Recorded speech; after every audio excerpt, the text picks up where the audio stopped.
Well, we are in an awesome series being called out, called towards, and called up as we've been studying through the book of James. And Tyler and Travis has been bringing us through talking about kind of what does this look like? What good is our faith?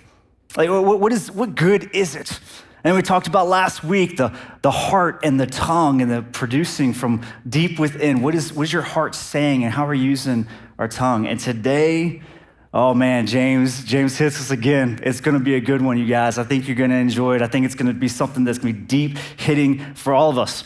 So before we go too far into it, let's have a little bit of, I wanna get you in the right mindset, the right framework for you to be thinking through. Like, what should you be thinking about today? So I want you to be thinking about quarrels, fights, arguments. Think about the best debate you saw on a social media account where they're just going at it. Like, I want you to be thinking about arguments, thinking about debates, thinking about passions, when the passions become just overflow into arguments. Think on those things. And for me, when I was thinking about those topics, I remember a classic fight with my wife. It was one that I lost, but that's all. I remember a classic fight with my wife, and I think you guys will remember this one too. So here's how it happened. So I was with my wife. We were just hanging out, getting ready to get ready for bed. It's kind of late in the evening, and something popped up on my social media account, and I was like, "This is the most ridiculous thing I've ever seen." And this is what it was. You guys remember this? Yeah, you remember it? Okay, so I remember it too. And so this is what happened. It came up in there, and there was like huge debate going on.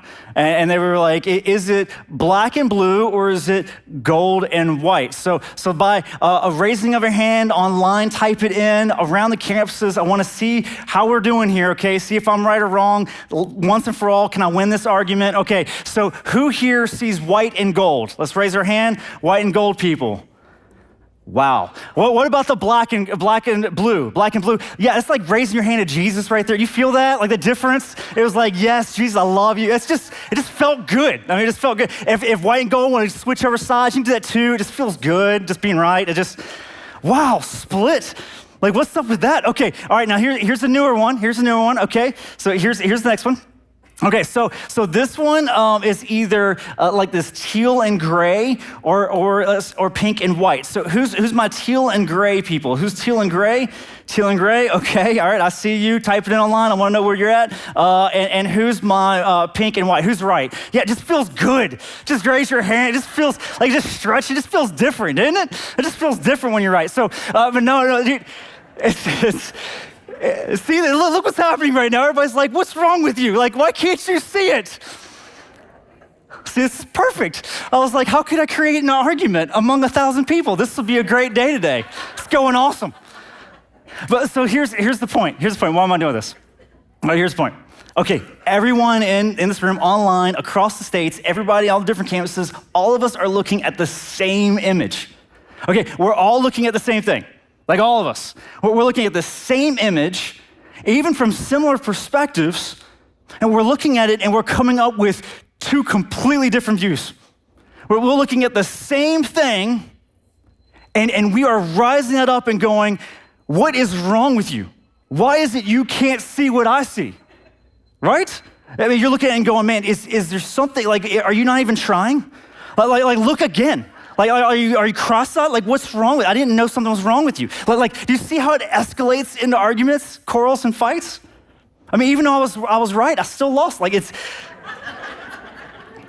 But seriously, it's amazing how much we can look at the same image, the same topic, with the same facts, and in the same room, come up with two completely different views and argue about them.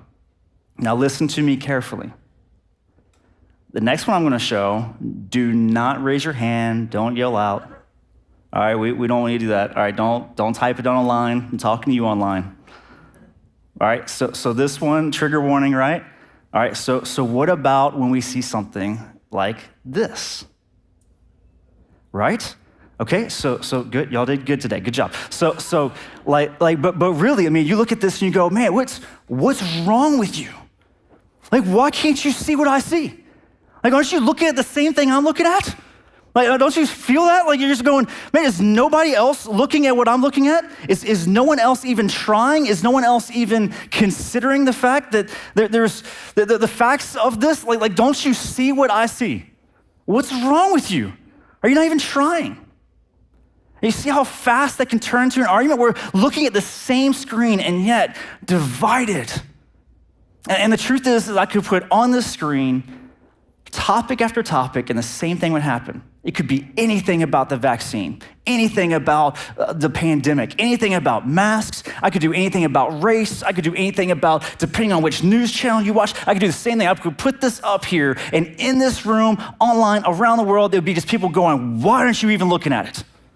Passionately fighting after it, passionately chasing after something that's just,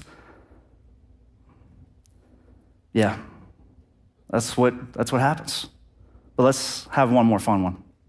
Okay, so come on, 8 o'clock tonight, 8 o'clock tonight, right?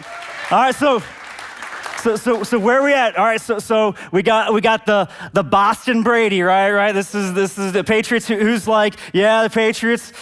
Wow. Okay, listen, Jesus can forgive you too. It is so like there is hope here. This is a safe place. There is hope found for you here, all right? And then how about Tampa Bay? How about Tampa Bay? Who's that? Yeah. It just feels good to be right sometimes, right? I mean, it just feels good. So here's the question for the day. What do you do when your passions become a problem? What do you do when you're seeing these perspectives and different views and you're walking into it and you're going, I passionately believe this? What do you do when your passions pour over into pain, division, arguments, fights? What do you do when your passions become a problem? What do you do?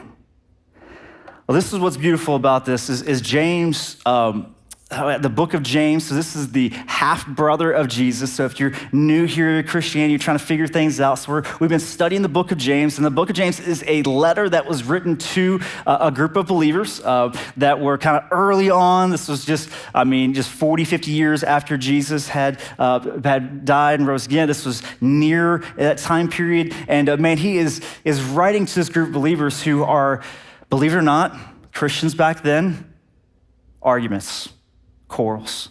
There was divide, and they were trying to figure this out. And so James was trying to say, hey, listen, from the perspective of the half-brother of Jesus, he has a unique perspective. And he's saying, listen, I know you have differencing of views, but there's one we need to look through. There's one lens we need to look through, and we need to do that together. So this is what James said to these folks. He said, all right, what causes quarrels and what causes fights among you?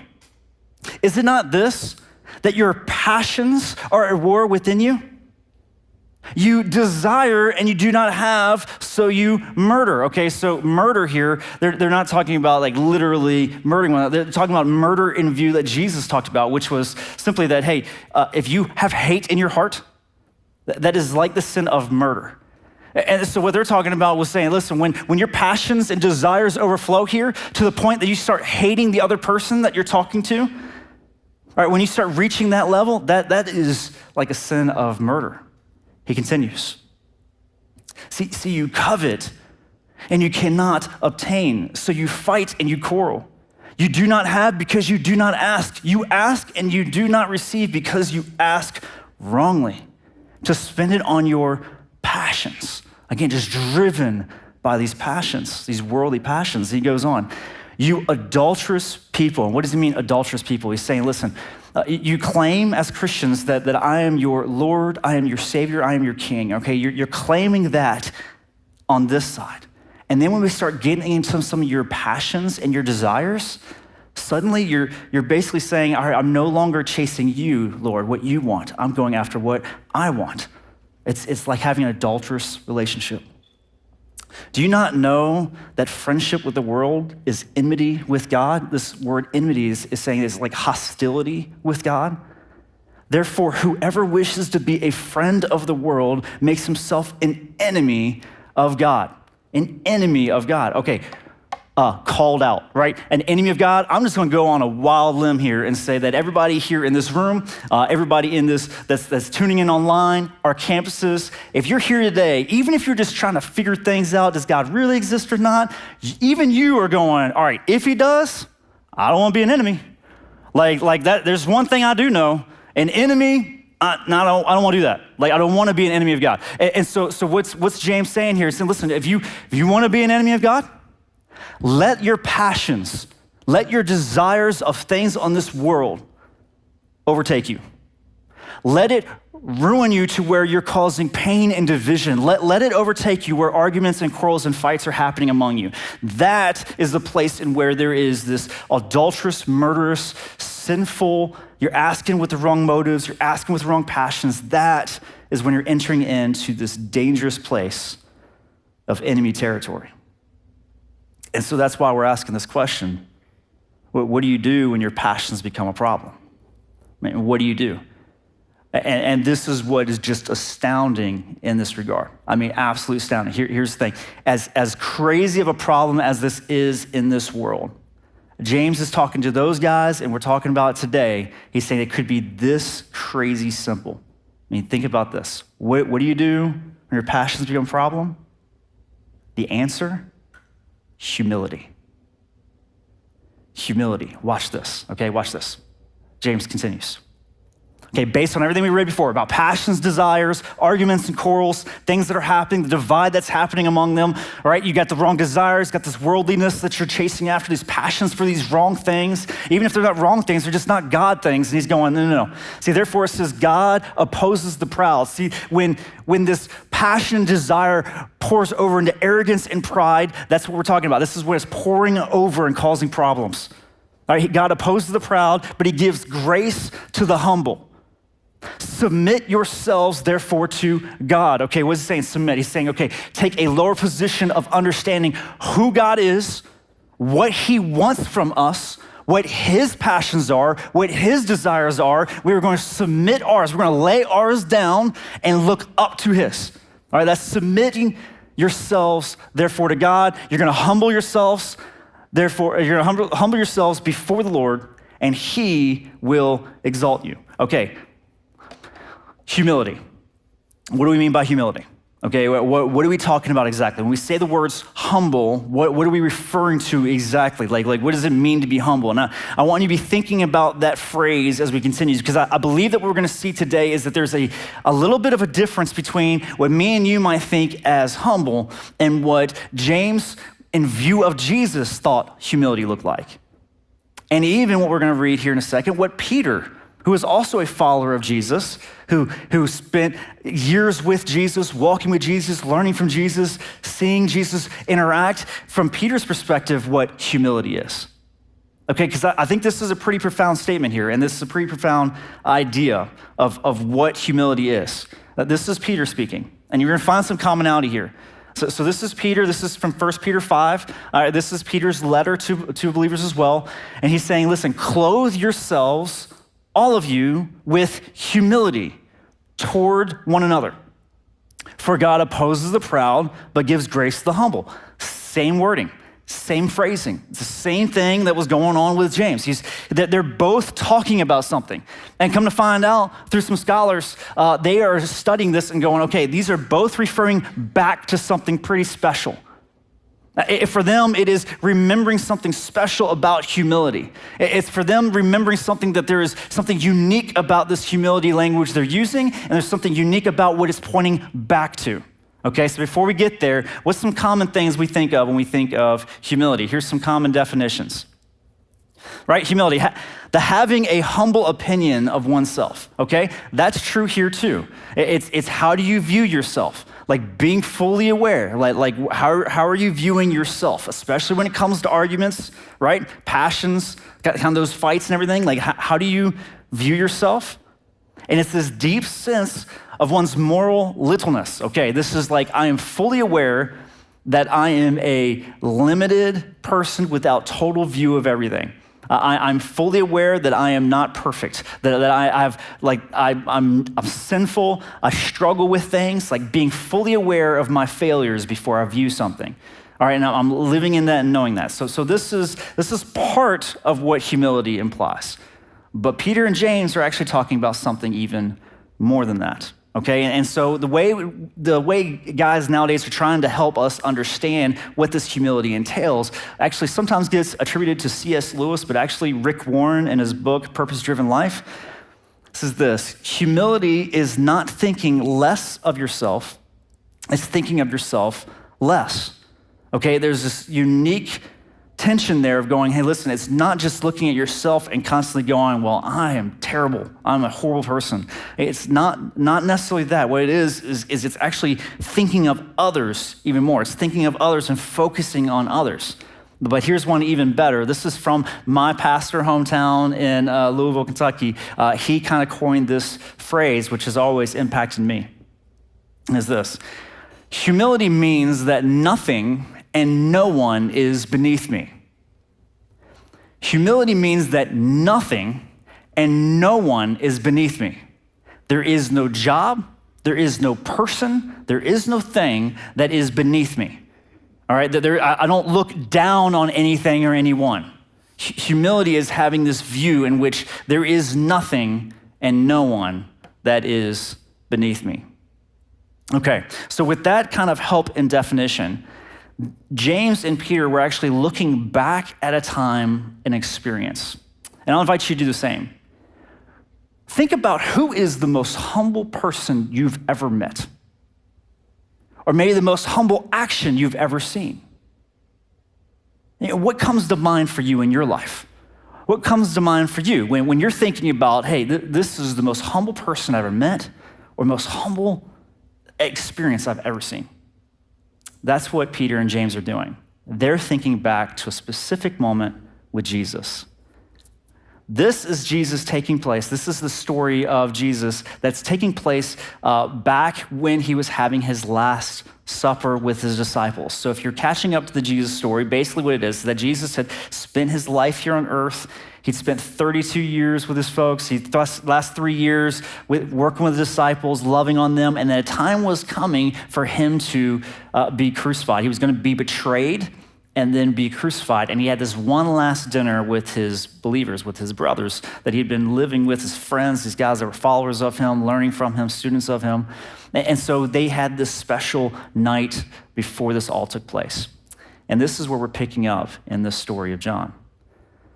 And Jesus here, knowing that the Father had given all things into his hands. Make sure you catch that. It's important for what we're going to talk about here in a minute. That Jesus was given all things into his hands, and that he had come from God and was going back to God. Okay, so Jesus is highlighting here that, hey, listen, this is God in the flesh. This is Jesus saying that he knows all these things that were in his hands from God the Father. So what do you do with that? He rose from supper. He laid aside his outer garments and taking a towel, tied it around his waist. Then he poured water into a basin and began to wash the disciples' feet and to wipe them with the towel that was wrapped around him. Now you might be going, if you're new to Christianity, like, why is this like humble? Like, what is, be honest, it's kind of weird. Like, why is this dude like getting up from supper? Like, okay, so no, like God has all power, authority from God, and then he just rose up from eating, and he's like, all right, dude, time to wash some feet. Like, that seems weird. Like if you're walking in that, like if you do it at my house, I'll be like, a little weird, right? But take yourself back to what's going on at that time. So 2,000 years ago, these guys were walking on dirt roads with sandals. And now think about these dirt roads were lined up with camel and donkeys. And so let's just say some donkey dung was happening, all right? And I'm just gonna throw that out there, all right? So these guys are walking in that, and so what was the lowest level servant position in that community, in that culture at that time? What was the lowest level position you could possibly have? The lowest level position would be the ones who washed people's feet as they entered into your home. That was the lowest level position. That was love. That was the God of the universe lowering himself down to wash the people's feet, to love them, the disciples' feet. It's pretty powerful. It's what humble looked like. It's what humility looked like. As I was thinking about that story, I started thinking about the arguments and quarrels like we were talking about, and I started thinking about my wife, and I just love marriage. I think marriage teaches you so much, and I've learned so much because of marriage, and I'll show you one more lesson that I learned the hard way. But we'll do it interactive style, and so we'll see how many of you pass fail. Just see if it's just me or what. What is this that I have in my hand? Interactive time. You can shout it out. So what do I have in my hand?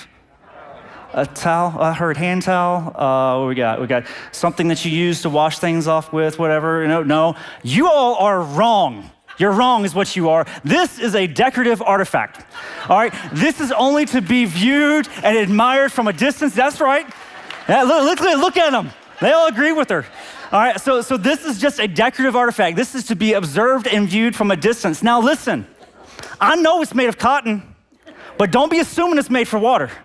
And don't even think just because it's sitting next to where water is disposed of, where you wash your hands, that it is meant for your nasty hands to be wiped on it. All right, I know it's confusing, but I've learned.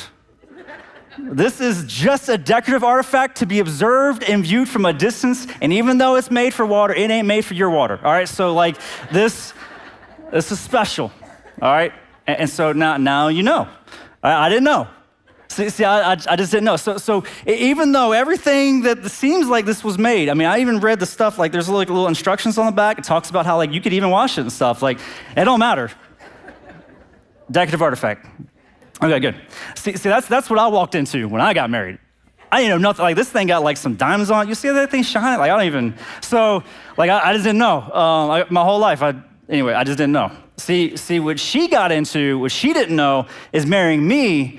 See, I'm fancy too. Like I'm fancy like Applebee's on a date night with some Bourbon Street steak and an Oreo shake, some whipped cream on the top. So if you're with me, then you need to watch what you're listening to. Okay, that's what you need to do. All right. If you're like, why is he talking about Applebee's? Then good for you, right? Good. No, I'm teasing.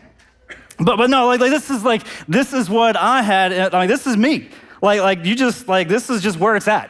Like so if you this was like where I'm at, man. So you want to talk about like she was getting with me? It's like this is what we do in my household. This is what I grew up with. All right. So this I'll help. I tried to help her, but so this is what this is. This is what we called a large towel.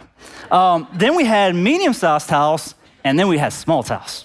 And these were made for things that were wet. So if you had a situation where things were wet, you'd go, I need a towel. And we go, sweet, there's a towel right underneath the cabinet. Or there's a towel hanging on the wall right next to the water. You could use it. Like that's just what we thought it was used for. So for this, it was like, and look, these towels that I had in my house that I grew up with, all right, just so we're on the same page, there was nothing you couldn't wipe up with. All right, so we washed our cars.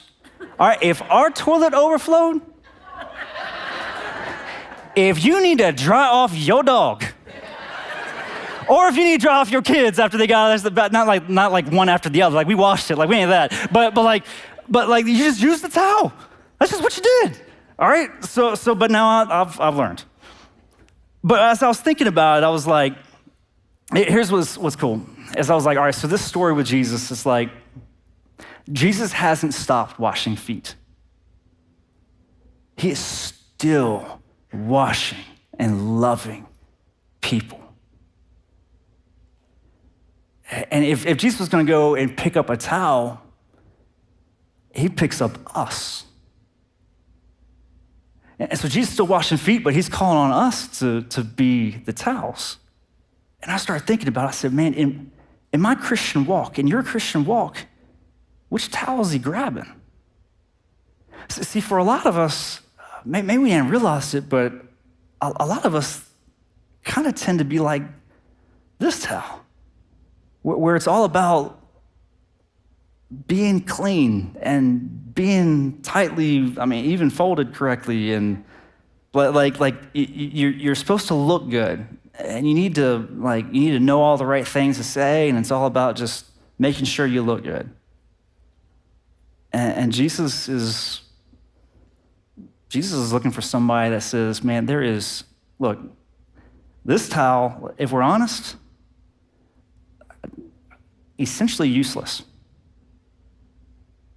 right? I mean, essentially, it doesn't do anything. But see, this towel, there is nothing that you can't clean this up with. Throw it in the back of your truck and do it again. I think what Jesus is calling us out towards, he's saying, listen, I'm looking for some Christians that say, there isn't a job. There isn't an area to serve. There isn't a person that you'll meet that this person wouldn't be willing to love. I think we're being called out. I think we're being called towards something greater. I think maybe this idea is that we're being called up, and the way we're being called up is actually to be called down on our knees. See, as the story continues with Jesus, it's when he had washed their feet and put on his outer garments and resumed his place, he said to them, do you understand what I've done to you? You call me teacher and Lord, and you are right, for so I am. And here's the idea, is he's going, listen, you call me teacher as in you want to learn from me. And you call me Lord because you want to be obedient to what I'm asking you to do. And that's right. He continues. If I then, your Lord and teacher, have washed your feet, you also ought to wash one another's feet. For I have given you an example that you also should do just as I have done to you. Just as I have done to you. I've given you an example. This was Jesus saying, I have given you an example. Now, what's this example Jesus showed us? It's more than just loving and washing some folks' feet. See, what Jesus showed us was there was something special in this story. And it's one of my favorite parts of this passage that's kind of in between the lines. It doesn't show up for a second, but here's what happens. So let's go into the details a little bit of this. So this is Jesus. He shows up and he goes before the disciples. They're all kind of in a circle. And I imagine Jesus being kind of efficient. So he gets down on his knees. Keep in mind, the God of the universe, the sustainer of all things, the one to which Colossians said all things are made by him and through him and for him. That Jesus was getting on his knees to do the lowest level job by scraping off and wiping down the disciples' feet. So he gets down on his knees and he's dipping in and he's washing feet and he's kind of going around a circle and he's washing feet and lovingly caring for these guys. And then the one to which everything was made for and through, him, Jesus, gets to this particular set of feet, this particular pair. And I could just see Jesus getting to this pair and going, I love this guy. See this guy right here? This guy, I loved him when he was before he was born. I loved him in his mother's womb. I loved him with his first breath that he took every step of the way on his journey, all the way to this moment right here and right now. I loved him every step of the way. And then he's sitting here before me, he's going, okay, this one who I love, I'm going to wash his feet. And the one that he is washing is Judas.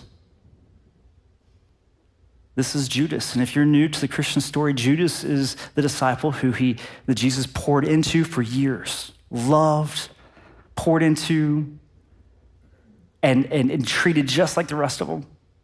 And it was Judas who betrayed Jesus 6 hours from the time he washed his feet to the time that he actually led the Roman guards to get to Jesus to eventually crucify him. See, I'm looking at this and I'm thinking for Jesus to look at Judas and his response is, and he gets to Judas's feet and goes, fully knowing all things, knowing that Judas was going to betray him, didn't get to his feet and go, you know what? Nah, this ain't going to do no good. Get your own stinky feet on out of here. Like that's not what Jesus did. Right? And Jesus didn't go, you know what, I'm going to break his toe so he can't walk out of here. No. Jesus says, I'm going to love you. I'm going to love you, love you, love you. And I'm going to wash your feet, knowing that when I do, it will not change your mind.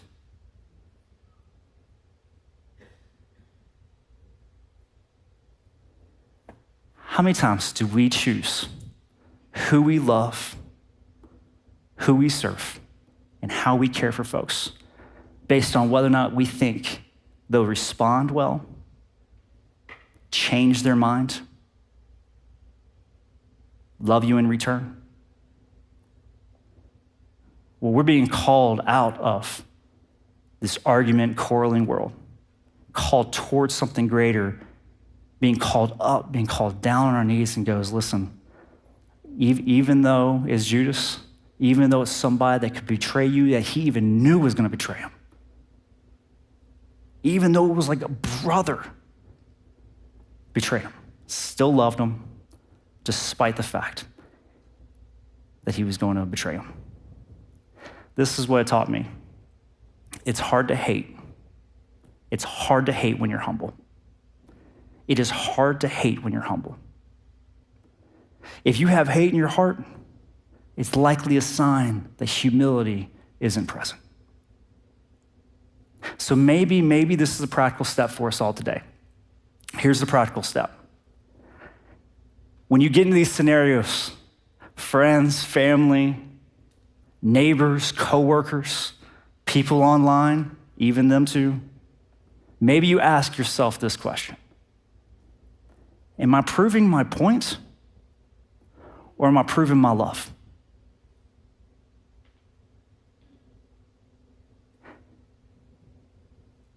Am I proving my point right now? Or am I proving my love? My love for Jesus, for washing my feet when I didn't deserve it? And my love for this person made in the image of God? Am I proving my point or am I proving my love? One beautiful passage to close us down today. Mark 10:45. For even the Son of Man, God in the flesh, came not to be served, but to serve, and to give his life as a ransom for many. What if we left here today as humble servants, following Jesus, by being called out of our argument quarreling world, out of our passions and desires that aren't of God, towards something greater, being called up by being called down to our knees and actually loving others, not to prove our point, but to prove our love. Pray with me. Jesus, I want to thank you today, Lord. Despite this being a tough message, God, the fact that we all over Pinellas County right now, around the country who's listening to this message, can acknowledge that you loved us. Despite the fact that, Jesus, we didn't deserve it, and how many times that we have turned our back on you and betrayed you. And a lot of times, God, we look at Judas and we're like, man, how could he ever do that to you, Jesus? But how many times have we, in our sin, chosen to move away from you rather than towards you? How many times have we turned our back on you instead of running and chasing after you? And God, how many times have we forgotten your grace, your love that could pour into our life to help us love others? We would help us, God, that we don't try to prove our points and trying to change people's point of view, but our primary goal, our greatest desire of our heart, is to prove our love to you, Jesus, and to them. We praise you in Jesus' name. Amen.